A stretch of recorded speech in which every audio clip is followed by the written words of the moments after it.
ئیدا لوو کردت لە کۆی 15 نەخۆشی ئەوڕۆ 15 نەخۆش کە هاتینە بە زۆری دێژانی هەیەەوەی هەیە مشکلیان لێوەستایتوان بێ نوێژی تێکچۆیان ئەوە لە 15 نەخۆشی نۆ نەخۆش عملیاتی سزێریان کرابوون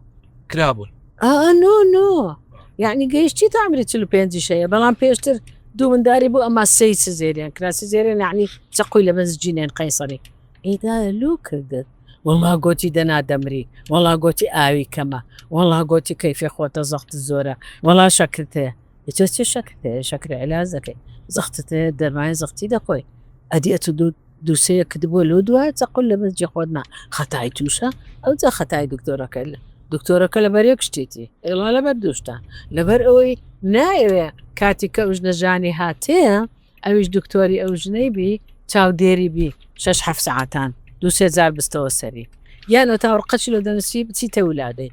ناشتە ولادەی لە خۆی سەرپەرشتی بکە و لۆی بکە مقیمە چ لێە مقیم چ زوانی عملیاتێ بکە ئەوش خێرە دەریاڵە وڵی ئێکە چیانگۆتی بە 3 کەسان ئەملیان پاڵدا لە جۆری عملیاتێ دەبی بکەین خەتەری بۆتی ئاوارم دەکرد